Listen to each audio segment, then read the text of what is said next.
വെറുതെ വായിട്ടടച്ചിട്ട് കാര്യമില്ല. വായിട്ടലക്കല്ല, നിങ്ങൾ കാണിക്കുന്ന മര്യാദയാണ് തുറന്ന് കാട്ടുന്നത്.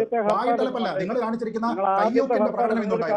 ആ കയ്യൂക്കിന്റെ പ്രകടനത്തിനാണ് ചോദ്യം ചെയ്യുന്നത്. അത് അന്തസ്സും അഭിമാനമുള്ള ആരും ചോദ്യം ചെയ്യും. അതിന് നിങ്ങൾ ദളിത് കാർഡ് കൊണ്ടുവന്ന് വിക്ടിം കാർഡ് ഇറക്കരുത്. ഒരു ഓഫീസും തുറക്കാത്ത നിരവധി ഹർത്താലുകൾ കേരളം കണ്ടിട്ടുണ്ട്.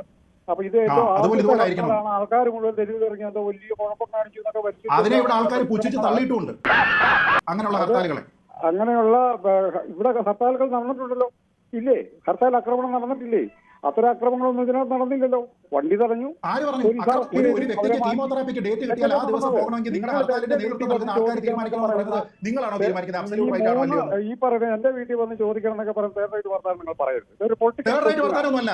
ഏതെങ്കിലും ഒരുത്തൻ വന്നിട്ട് റോഡിൽ നിന്നിട്ട് ഷോ കാണിച്ചു കഴിഞ്ഞാൽ നീ ആശുപത്രി പോകത്തില്ല എന്ന് പറഞ്ഞു കഴിഞ്ഞാൽ അത് തേർഡ് റൈറ്റ് പ്രവൃത്തിയാണെന്ന് പറയാനായിട്ട് സണ്ണി കവിക്കാരൻ എന്താണ് ഉറപ്പില്ലാത്തത്? എന്താണ് നട്ടലുറപ്പില്ലാത്തത്?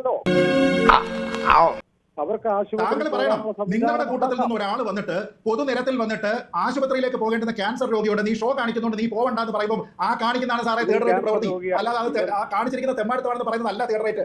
ആ കാണിച്ചിരിക്കുന്ന പ്രവൃത്തിയാണ് തേർഡ് റേറ്റ്. നിങ്ങളുടെ സംസ്കാരം ഇത്തരം ആ കാണിക്കുന്ന സംസ്കാരത്തിന്റെ പേരാണ് പറഞ്ഞത്. ആ കാണിക്കുന്ന സംസ്കാരത്തിന്റെ പേരാണ് തെമ്മാടുത്തരം എന്ന് പറഞ്ഞത്. രോഗിക്ക് ആശുപത്രിയിൽ പോകാനുള്ള സ്വാതന്ത്ര്യത്തിനെ നിഷേധിക്കുന്നെങ്കിൽ അത് തെമ്മാടിത്തരമാണ് സാർ. അല്ലാതെ ഒരേ ഒരു കേസാണ് നിങ്ങൾ ഈ പറയുന്നത്. ഒരേ ഒരു കേസ് കേരളത്തിലെ ആ മനുഷ്യനെ സംബന്ധിച്ചിടത്തോളം ജീവിതമാണ് സാർ. അയാളുടെ കുടുംബത്തിന് നിതിൻ രാജ് എന്ന് പറയുന്നത് ഒരാളിന്റെ കേസാണോ? നിതിൻ രാജിന്റെ പ്രശ്നം എന്ന് പറയുന്നത് ഒരാളിന്റെ കേസല്ല, കേരളത്തിന്റെ മൊത്തം കേസാണെന്ന് പറയുന്നത് പോലെ ഇന്ന് കീമോതെറാപ്പിക്ക് ഡേറ്റ് കിട്ടിയിരിക്കുന്ന ഒരാളിന്റെ കേസും നമ്മുടെ മൊത്തത്തിലുള്ള കേസാണ് സാറേ.